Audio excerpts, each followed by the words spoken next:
Hello and welcome to Alas, Vine and Hitchens. I'm Sarah Vine. And I am Peter Hitchens. And this week we're going to be talking about Peter's favourite subject, the menopause.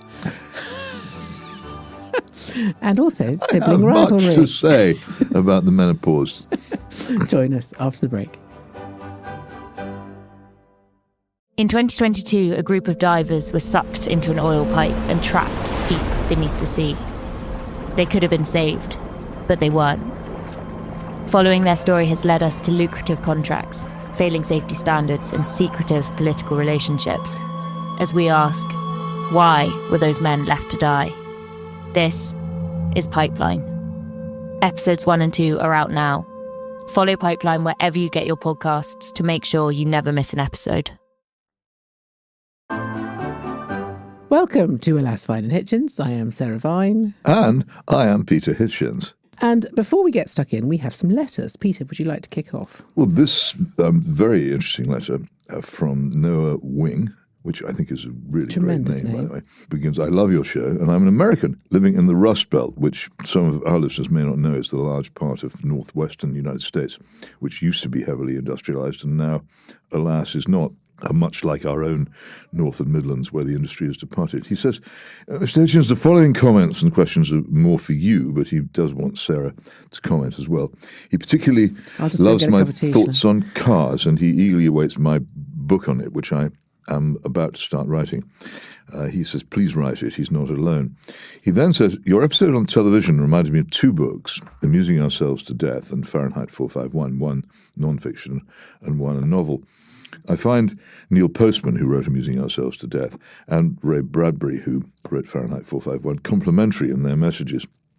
The thesis of Amusing Ourselves to Death is that Orwell's 1984 was wrong and Huxley's Brave New World was right. He then goes on to describe the differences between them, that Huxley set out a world where hedonism was in charge of everything, whereas Orwell's world was repression and spying. And of course, in Bradbury's Fahrenheit 451, people have just stopped reading books and the firemen exist to burn them.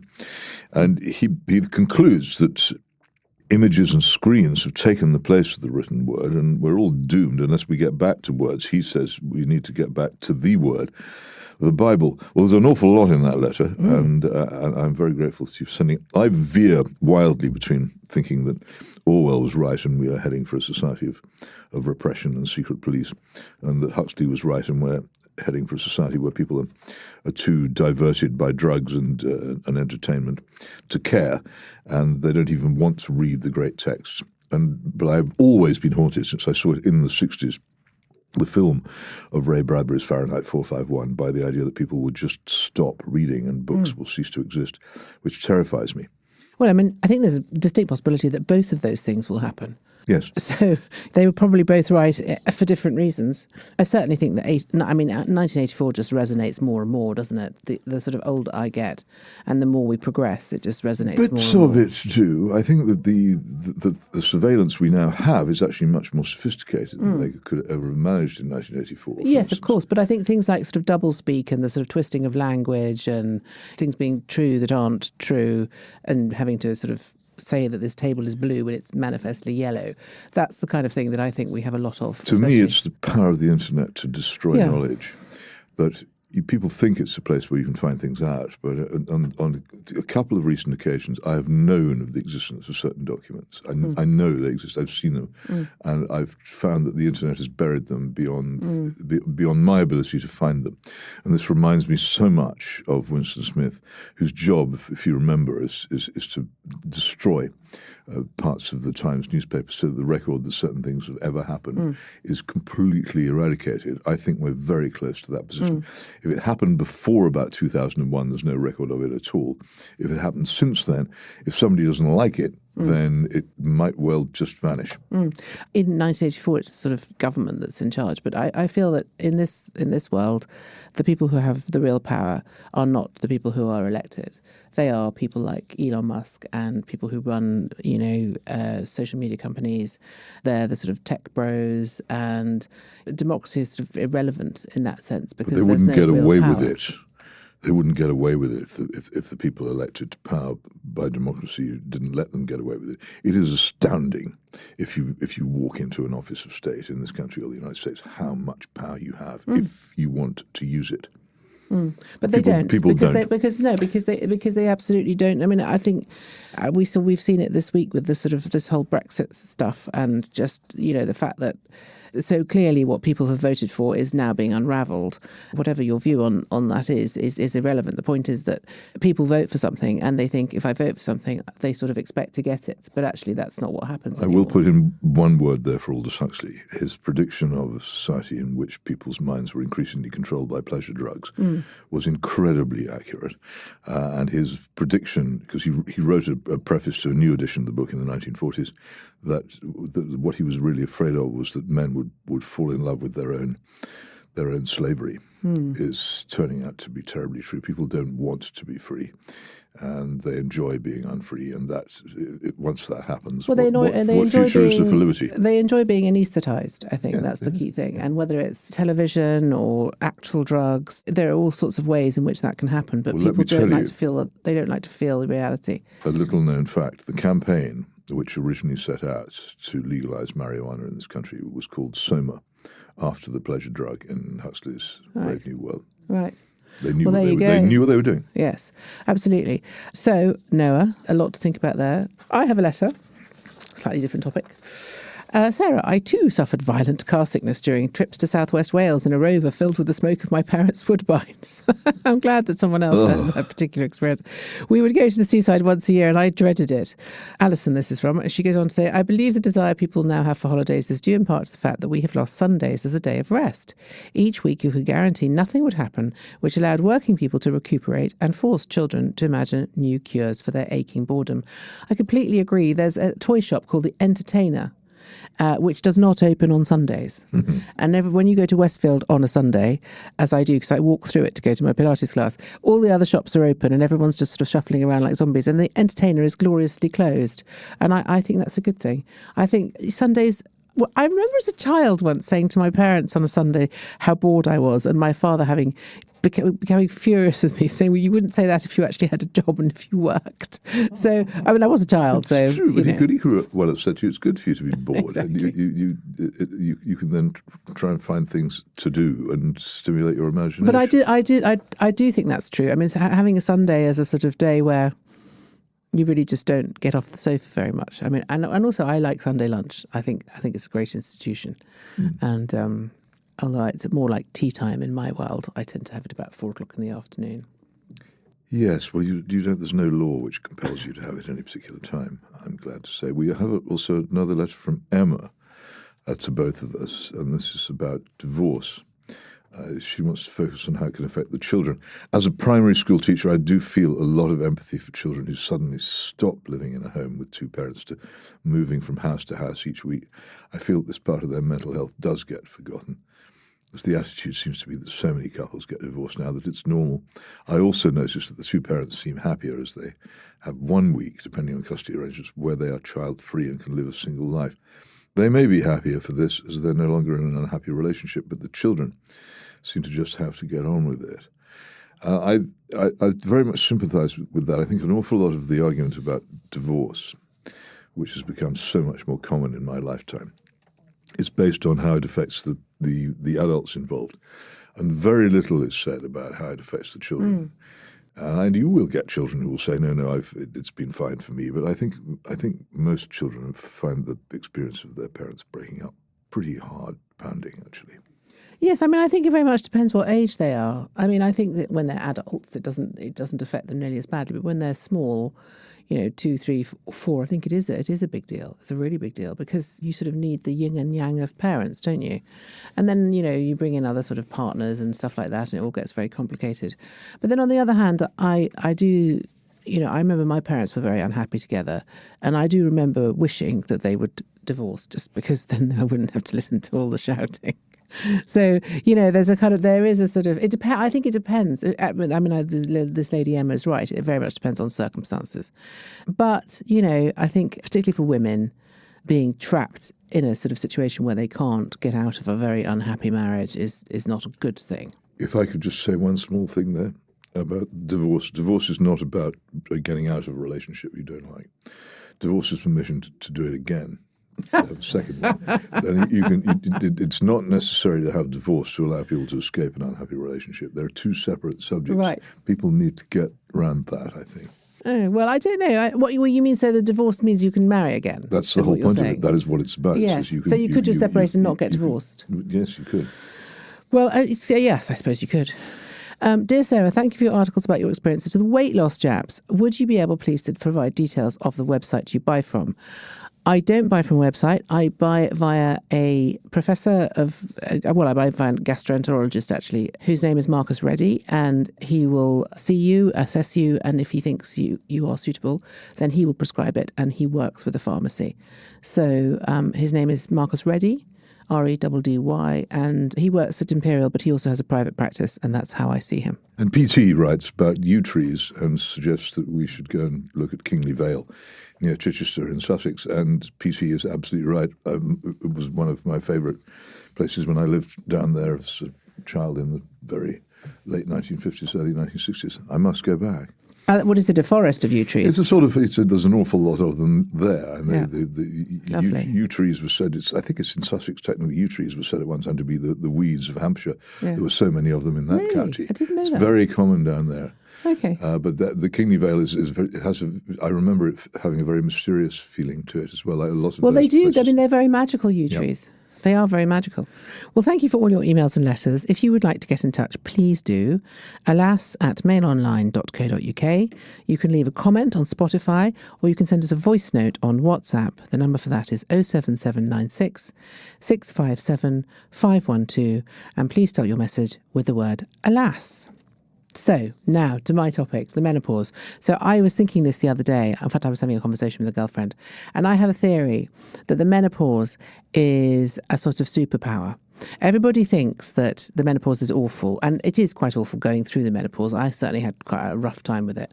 But once you've gone through the menopause, it's like you come out into the sunlit uplands of a hormone-free existence where you're not full of progesterone and estrogen and have sort of kind of uncontrollable feelings about nurturing people and small babies. You're just a normal human. And you suddenly have things like logic. And you're not trying to eat chocolate all the time because your hormones are annoying you, and you don't get mood swings or PMT. And it's just lovely. And it occurred to me that this must be what it's like being a man. I'm not qualified to say.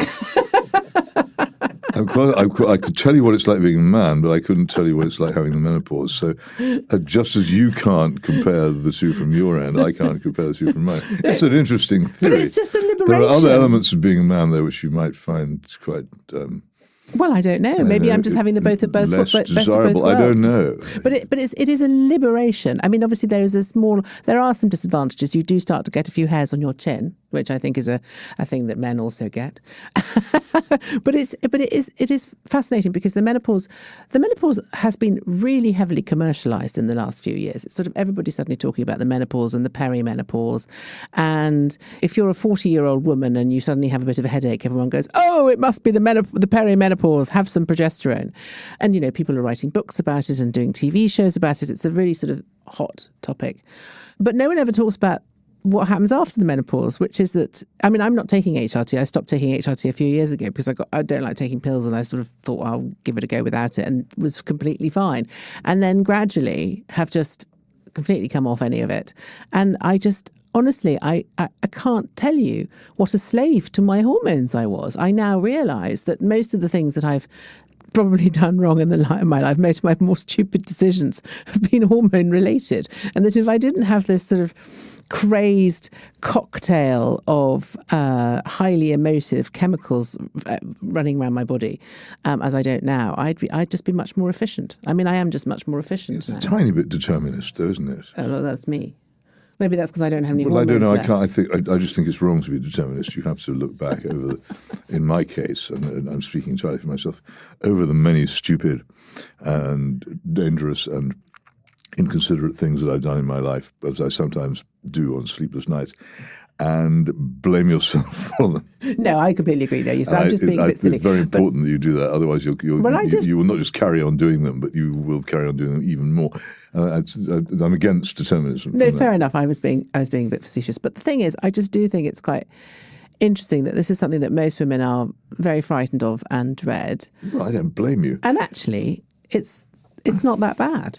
Well, for some people, it's obviously not. When you're at the other some side. People, it's worse than others, isn't it? It's different for everybody. As far Well, as I mean, it's a set of symptoms, really. I read, but it doesn't it illustrate yet again that men and women are very different from each other, and that any society which bases its decisions on the idea that they're the same is going to run into all kinds of really major problems, as we are doing. Yeah. But exactly. And men just don't get the little stuff about saying that there's a male menopause, but we know perfectly well there's nothing remotely resembling it. I don't think so. Physically, I don't think it's just not comparable in the power of it. Any more than no man ever does anything as considerable as having a baby. Or giving birth. It's just not. We just don't do it. No. So there's no point pretending that we do. Yeah. And I was just thinking about it and thinking about the sort of wise woman sort of idea of the kind of older woman who is, there as a sort of sage and a kind of, and I understand now how much easier that is when you're post-menopausal. I think people should stop being so worried about it, because it is actually quite a zen place to be. Well, there you've got me there again. I don't know anything about zen, but I don't like the sound of it. Why don't you like the sound of zen? Well, again, it has a slightly pagan woo-woo sound to it, zen. Do you not like the idea of... One of... hand clapping. Oh, come on. Do you not like the idea of old ladies dancing around yew trees in forests without... If that's all they're doing, and I don't have to be there, then I've got nothing against it. I'm very tolerant. Well, I mean, if it became a major social feature, I think I might be a bit alarmed as to what might happen next. Wicker men all over the place. Yes, it's a slippery slope, isn't it? And who'd be in them? But anyway, I just wanted to say that I think people are over concerned about the menopause. It's not that bad, and it's actually quite a liberation. It's quite nice. No more hormones. Hormones are terribly powerful drugs. Yes, but you don't have to take them, do you? Well, you don't have a choice. No, exactly. But well, I mean, I suppose the problem in our society is the drugs people take by choice, not the things which go on naturally in their own. Yes, I mean, I don't. I can't. I imagine it's very difficult if you're a trans person and you're on lots of hormones that are not, meant to be your hormones, and then that might make you quite sort of emotionally complicated, I'd say. Very possible. Because they do affect your emotions hugely. Well, they used to do in mine anyway. I mean, I was always in sort of PMT mode and just exhausting on 27 different levels. And, then if you use birth control, that makes it worse. I mean, we do mess around with our hormones massively. Well, it's a brilliant way of shutting me up, because you've chosen a topic on which I can't really say anything. Anyway, okay. Well, in that case, let's stop, because obviously we don't ever want Peter to feel that he can't comment. No, you don't. No. So that was my thought for the day, and do let me know if you agree, if there's any post-menopausal women out there who are feeling happy. This is Alas, Fine and Hitchens. I'm off to have a kale smoothie and a lie down. When we come back, Peter will be telling... I might do some Zen as well while I'm there. When we come back, Peter will be telling us about brotherly love, or something quite like it. Stay tuned.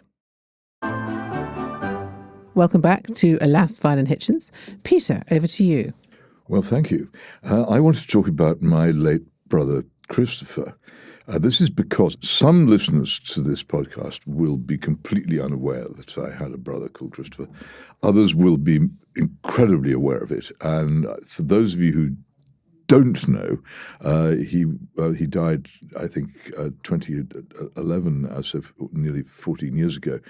He was also a journalist, broadcaster, controversialist, and author, and was quite considerably celebrated, though he lived in the United States towards the end of his life. He had a very large reputation, and he tended to take different views from me. That's to say, I'm a Christian believer. He was a militant atheist.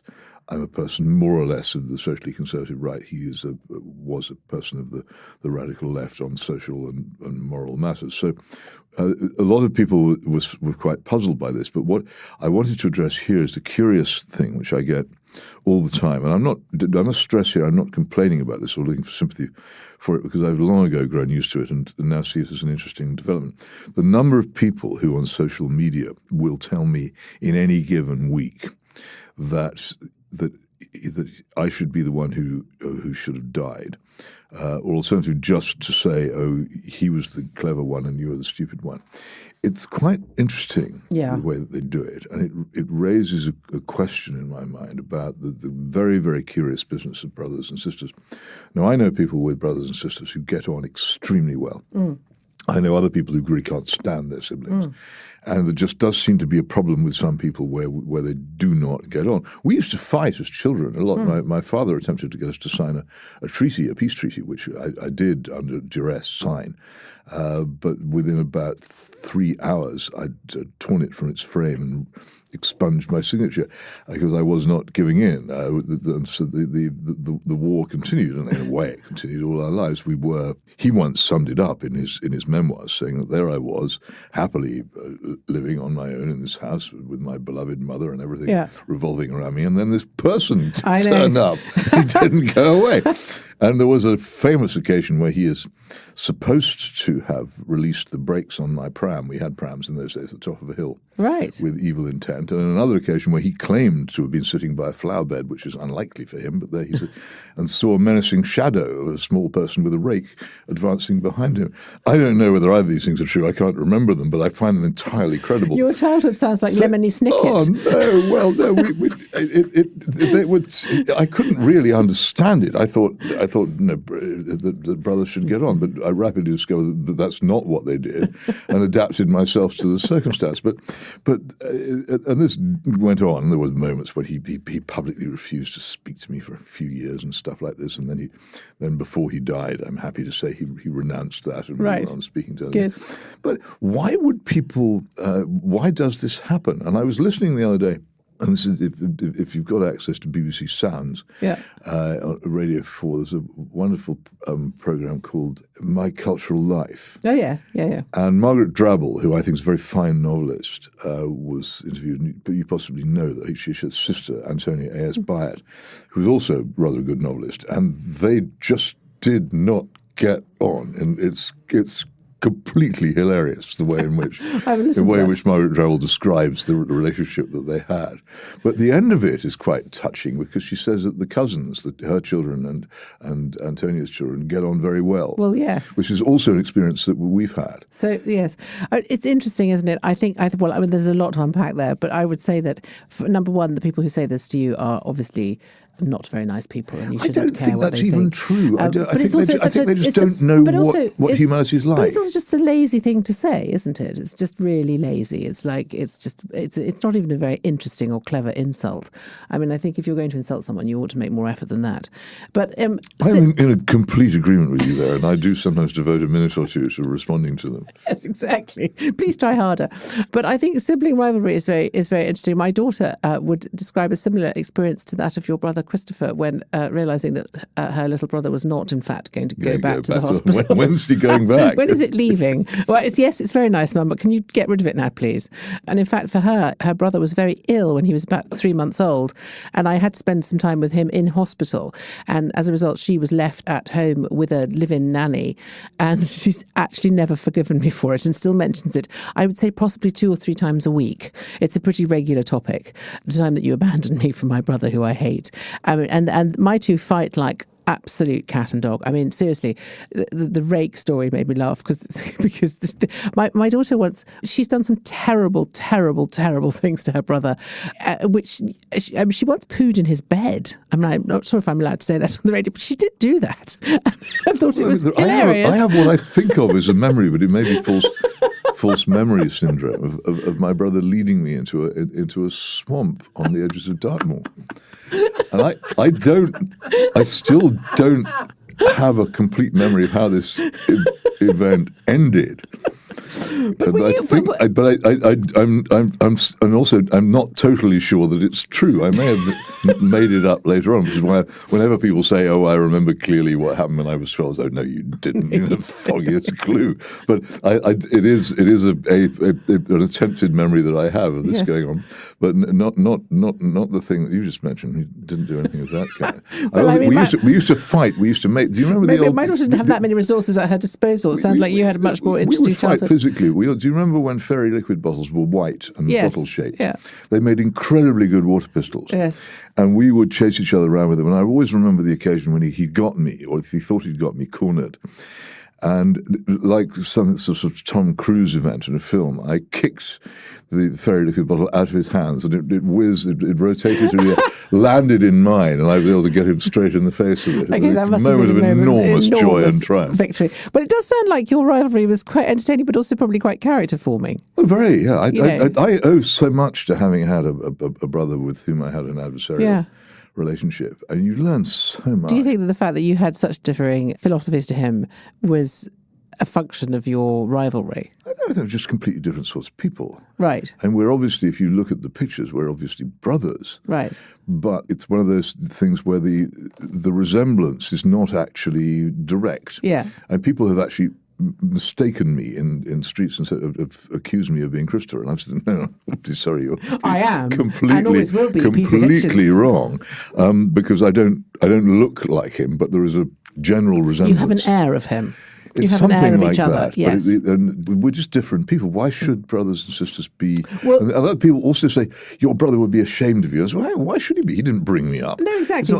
But also, I think brothers and sisters being ashamed of me. I mean, I have a brother, and he's 5 years younger than me, and we were very close as little children. But as adults, we really aren't that close.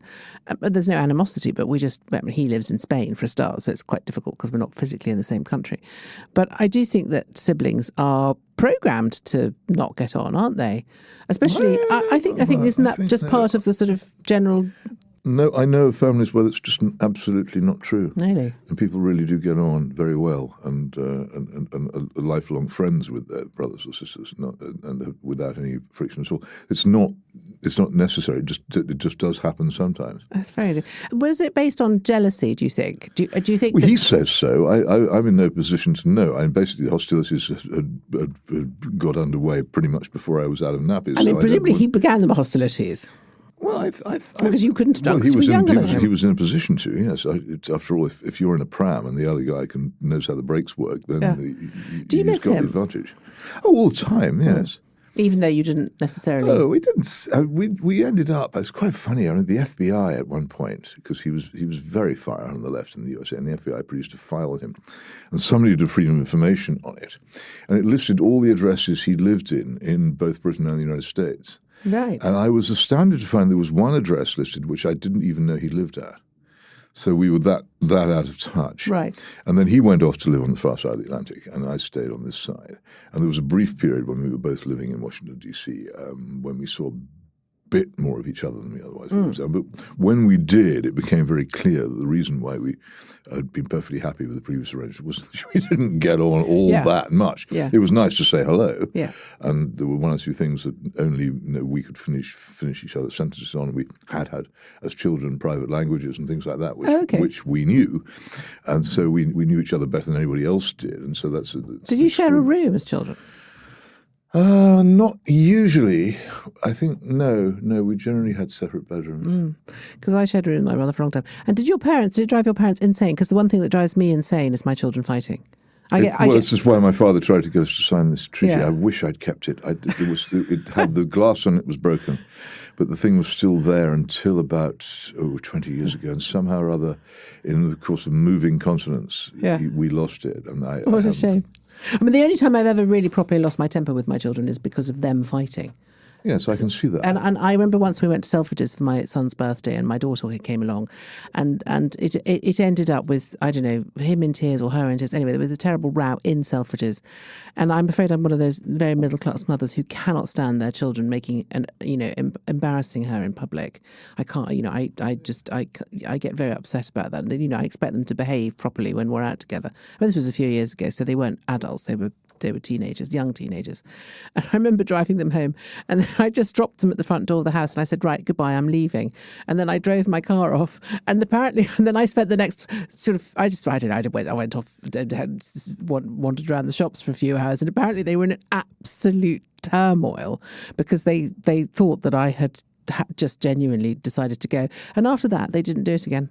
Well, I must say. Or you could have bought a taser. I could have bought a taser. I can see. I think I know the origin of your rivalry with your brother.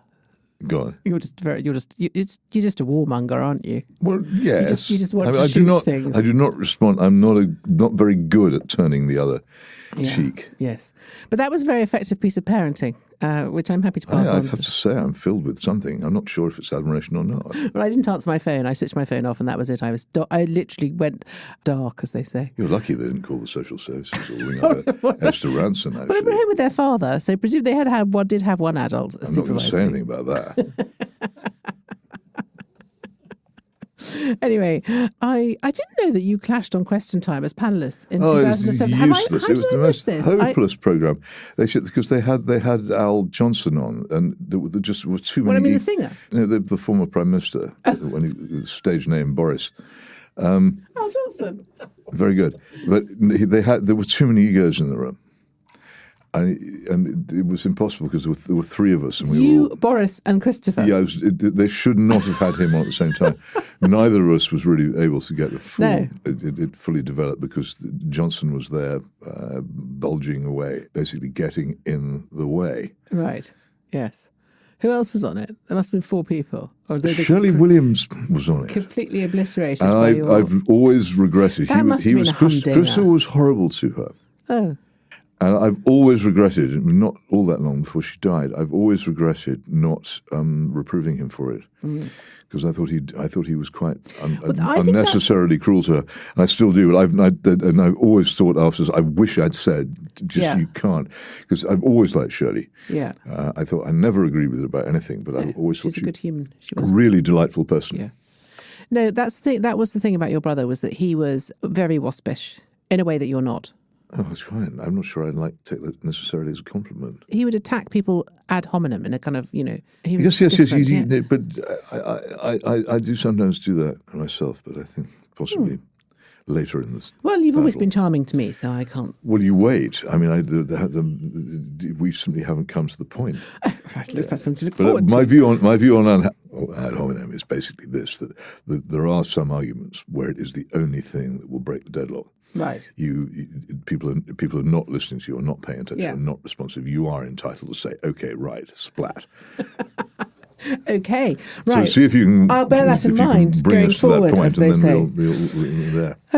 Well, let us know, dear listener, if you have any entertaining sibling rivalry stories. I'm trying to think of famous brothers that didn't get on. Well, obviously, Cain and Abel. Yes, well, that wasn't just not getting on, was it? And the Bible's full of them, isn't it? There's Jacob and Esau. Yes, absolutely. The smooth man and the hairy man. Yes. And then, of course, there are these people in show business, aren't there? Once the Guardian found out about it, and that there were two of us, and that we didn't necessarily get on, that they would they brought us together once at the Hay Festival. And how was that? I think they were disappointed. It wasn't really particularly.